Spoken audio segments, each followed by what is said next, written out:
Toka yafanyike maandamano yaliyotokea tarehe 29 Oktoba mwaka 2025 ambayo pia yalisababisha vifo, ambapo mpaka sasa mamlaka hazijatoa taarifa rasmi ya ni watu wangapi wamepoteza maisha au ni tathmini ipi ya athari ambayo wao wameweza kuiona na kuweza kuitolea maelezo. Japo IOTV tushawahi kumtafuta mkuu wa mkoa wa Dar es Salaam Albert Chalamila, lakini akasema yeye sio mzungumzaji wa kuweza kutoa taarifa hizo. Siku hii ya leo tumeingia barabarani kuweza kuangalia maeneo yaliyoathiriwa katika eneo hili la Kibamba, ambapo tumefika katika ofisi ya mtendaji, kituo cha polisi na ofisi zingine pia zimeweza kuathiriwa. Hapa tumezungumza na mwenyekiti ambaye ametuelezea katika kata hii ya Kibamba ni athari zipi ambazo wamezipata.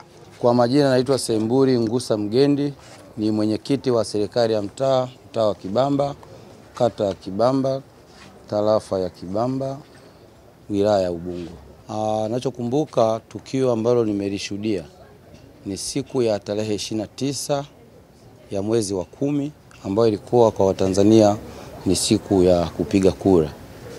Ni kweli zoezi lilifanyika vizuri pasipokuwa na shaka yoyote, na nishukuru wananchi waliitikia, walikuja kupiga kura.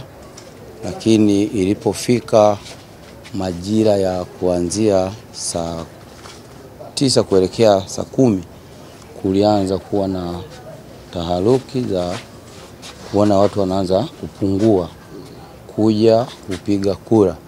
Nadhani kukawa tayari mitaani kuna taarifa mbalimbali kutokana na watu waliokuwa wakitokea mjini na nini, kuwa na taarifa ambazo zilikuwa zinaleta taharuki kwamba huko maeneo mengine Ubungo na Kimara, Kibo kuna taharuki fulani ambayo tayari kumeonekana kwenye vituo. Baadhi ya vituo kuna jambo la kuvamiwa na kundi la watu ambao hawafahamiki.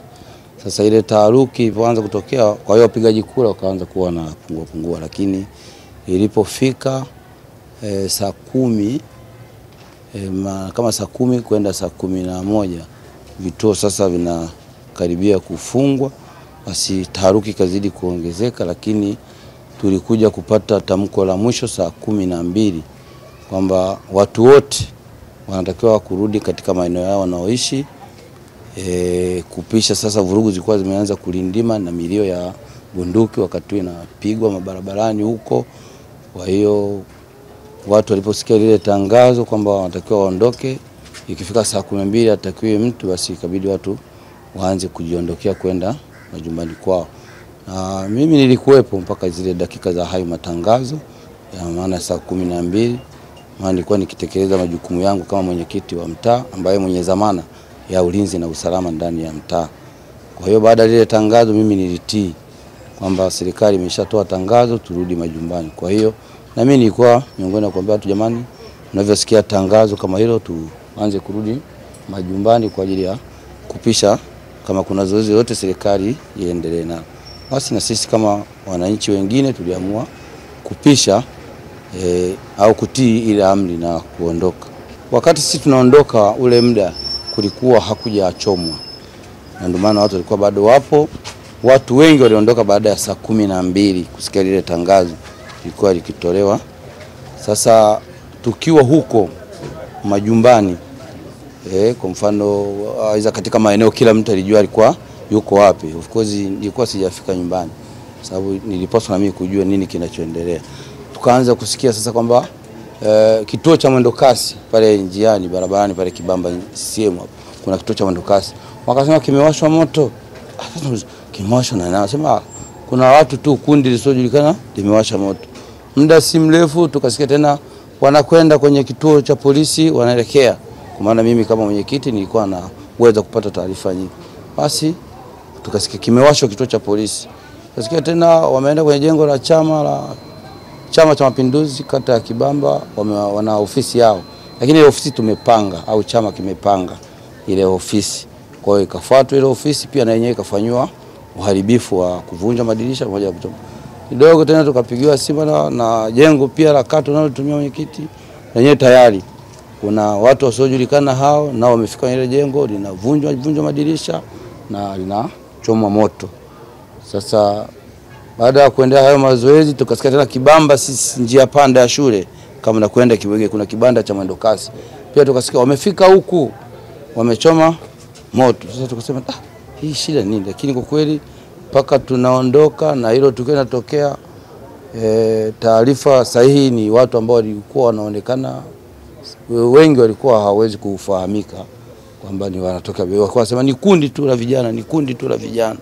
Kwa hiyo wakawa wamefanya hilo zoezi. Sisi baadaye sasa kukawa na ile kitu kwamba watu hawaruhusiwi kutembea ovyo. Kwa tulichukua muda kuja kuangalia ili tukio kwa sababu kila mtu alikuwa anahofia usalama wa maisha yake. Lakini baada ya kutolewa maelekezo na serikali, basi watu wanaweza kufanya shughuli zao na kuendelea. Na sisi kama viongozi wa mtaa tulifika na kuanza kuona hali kama mnavyoona nyinyi waandishi wa habari na watu wengine. Kweli jengo kama mnavyoliona, jengo hili ni kubwa. Lilikuwa linatumika na ofisi ya mwenyekiti wa serikali ya mtaa tukishirikiana na mtendaji wa serikali ya mtaa.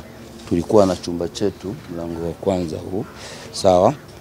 Lakini pia jengo hili lilikuwa na sehemu ambayo kulikuwa na chumba au chumba cha mheshimiwa diwani wa kata hii ya Kibamba. Alikuwa na chumba chake ambacho alikuwa anatumia kwa shughuli zake za udiwani. Mwisho kabisa kama mnavyoona hii korido kulikuwa na ukumbi wa mikutano ambao ilikuwa mheshimiwa diwani akiwa na kikao tunafanyia kule. Mimi pia mwenyekiti wa mtaa nikiwa na vikao vyangu vya ndani nilikuwa na uwezo wa kufanyia kule. Ukiwa naingia ndani ya nyumba hii upande wa kushoto chumba cha kwanza kilikuwa kinatumiwa na afisa maendeleo. Afisa maendeleo wa kata kwa maana jengo lilitumika na ofisi za kata tulishare huko ndani. Afisa maendeleo alikuwa anatumia chumba cha kwanza kushoto, lakini pia chumba hicho cha kwanza kushoto kilitumiwa na bibi afya wa kata ya mtaa, bibi afya wa kata ya Kibamba. Ukienda mbele chumba kinachofuata kushoto kilikuwa kinatumiwa na bi maendeleo wa kata kwa shughuli zote za maendeleo zinazohusiana na halmashauri. Kinachofuata kilikuwa ni choo cha public cha ofisi ambacho kilitumika. Kienda mbele kulikuwa na chumba kushoto ni cha mtendaji wa kata. Ofisi pili ilitumika na mtendaji wa kata. Unaanza mwanzoni pale kulikuwa na sekretari wa mtendaji wa kata unamkuta. Ukiingia kushoto kulia unakuta chumba cha mtendaji wa kata. Mle ndani kulikuwa na makabati mawili ya chuma ambao pia ilikuwa imesheheni nyaraka mbalimbali za serikali ya mtaa. Alafu pia na meza 3 katika ofisi hiyo. Lakini pia kulikuwa na chumba kidogo kwa mwenyekiti wa serikali mtaa ambacho kilikuwa na nyaraka za urasimishaji. Kwa maana ofisi ya urasimishaji tuliona ili tufanye nao kazi kwa ukaribu, tuliwaambia kwamba waje tulipata kichumba tukawapa ili wananchi waweze kupata huduma zao za urasimishaji vizuri. Kwa hiyo tulikuwa na mafaili yote ya urasimishaji ambayo ilikuwa bado hajakamilika kwa hatua ya kupata hati. Ila baadhi walishapata hati lakini bado tulikuwa na mafaili yote. Kile chumba pia kilikuwa na meza yake. Kumeteketea? Au tumesalimika? Hapana, vimeteketea vyote kama unavyoona ndugu mwandishi wa habari. Sasa hivi mnafanya nini shughuli zenu mnaziendeshaje wakati jengo limeharibika? Ni kweli kama maelekezo yalivyotolewa wananchi waendelee kupata huduma. Tunajitahidi kufanya huduma zetu. Tunafika kama mlivyotukuta hapa nje.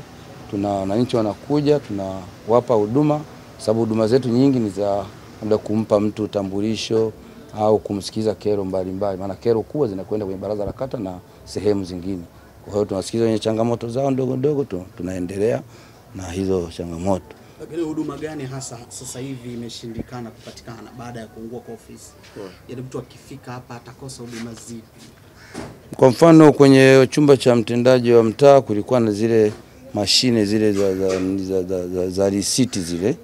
Kwa zile mashine pia zilikuwa ziko mle na zenyewe zimeungua. Kwa hiyo kukija risiti kwa mfano labda za kukusanyia taka na risiti zingine zinazotakiwa kwenye makusanyo haziwezi kupatikana kwa sababu mashine ile imeungua. Lakini pia kwenye masuala ya urasimishaji ambao ni msingi mzima kwenye maendeleo ya wananchi kupata hati zao. Yale mafaili yote yamefanya nini? Yameshaungua. Ni huduma ambayo sasa itahitaji tena upya tupate nyaraka zao za aina ya kopi zake za zile nyaraka ili tuanze kuwafungulia mafaili upya ili waweze kuendelea. Na mtendaji wa mtaa pia mwili wake umeungua.